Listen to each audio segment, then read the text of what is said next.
እንሂድ ወደ ጻድቃኔ እንሂድ ወደ እናታችን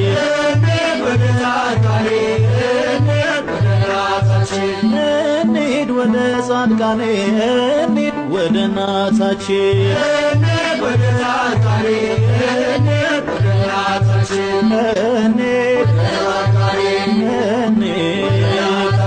መንገድ እንድትሆን ለሰማይ ቤታችን